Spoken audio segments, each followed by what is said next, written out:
Can Notre Dame stay on schedule by running the football? Now, Notre Dame, it's no secret what their recipe is for success. All right, we know how talented their dynamic. I'm going to even go as far now to say trio of running backs. For a long time, it was duo. It was a duo. It was Jeremiah Love and Jadarian Price. I think it's now fair to add Aeneas Williams to the three-headed monster that is the Notre Dame running back room. Because Aeneas Williams proved in the Penn State game that he can do a lot as well. Not just run the football, but he can be a factor in the passing game. So I'm now going to take that Notre Dame duo, make it a trio by adding Aeneas Williams to the discussion. And then if we really want to get carried away, who's ready for this? Do we dare talk about the Four Horsemen potentially? The Four Horsemen. It is ironically enough, the 100-year anniversary of Notre Dame's Four Horsemen. So we already have that trio of running backs that I just discussed. Let's add Riley Leonard. 3 + 1, I believe, is 4. Double check my math.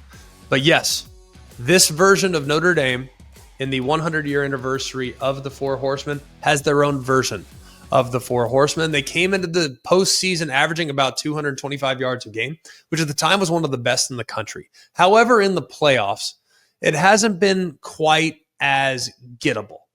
Now, against Indiana, you look at the numbers, 193 yards, 35 attempts, feels pretty good, right? Well, then you think about 98 of those 193 came on just one run, and you think, okay, maybe that's not quite as warm and fuzzy when thinking about those numbers. And you go to the Georgia game, 154 on 37. That's over 4 yards per carry. That's pretty good, right? You got to feel pretty good about that going against Georgia. And then you go against Penn State and you have just 116 yards on 42 attempts, good for under 2.8 yards per carry.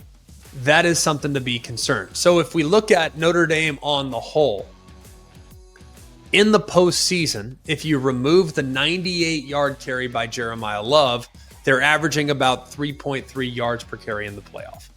That is of concern, especially when taking into account how good this rush defense is for Ohio State. They come into the matchup third in the FBS, allowing under 90 yards per game on the ground. They're also second in yards per carry allowed at 2.68 yards per carry. The number one ranked team in the country in yards per carry is Ole Miss. But remember, in college football, a lot of that has to do with sacks.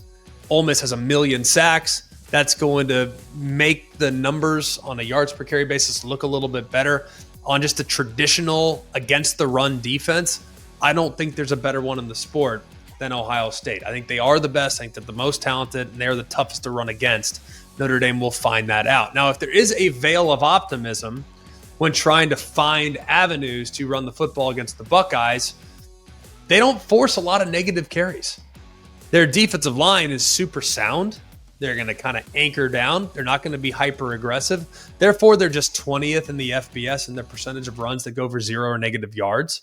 So that is, I think, somewhat encouraging, because what could kill Notre Dame in this matchup is if they get off schedule, they get behind the sticks, and they're in third and long situations, because they are not a team that has been good at all in third and long situations. Going into the Penn State game, they were 14.9% conversion on 3rd and 7+. That was the worst in the Power Four.